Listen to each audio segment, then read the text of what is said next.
আমরা যখন বিরোধী দলে ছিলাম, যখন আপনার ফ্যাসিস্ট সরকার আমাদেরকে পিটাচ্ছিল, জেলে দিচ্ছিল, তখনও কিন্তু আমরা চীনের সঙ্গে সম্পর্ক রেখেছি, চীনের কমিউনিস্ট পার্টির সম্পর্ক রেখেছি।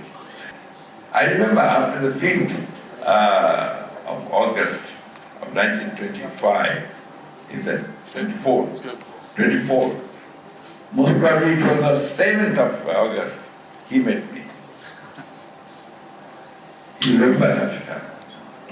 So that was the beginning of a new era of friendship between Bangladesh Nationalist Party and Chinese Communist Party. And আমি সত্য কথা বলতে চাই, চীনের কমিউনিস্ট পার্টির সঙ্গে আমাদের যোগাযোগ কিন্তু অনেক দিন, দীর্ঘদিনের।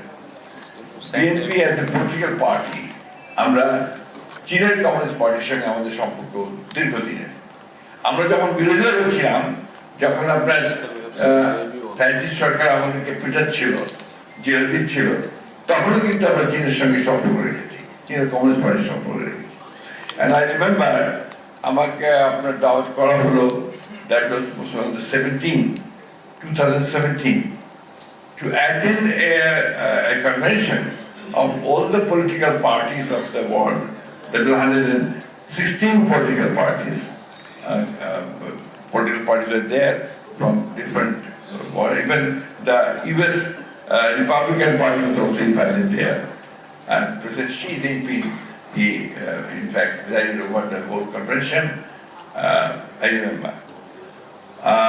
ওই ডেলিগেশনে আমি ছিলাম, আমাদের আরেকজন প্রথিত যশা সাংবাদিক যিনি আমাদের মাঝে নেই, মাহফুজুল্লাহ, তিনি ছিলেন, এবং আজকের ল মিনিস্টার আসাদুজ্জামান ছিলেন।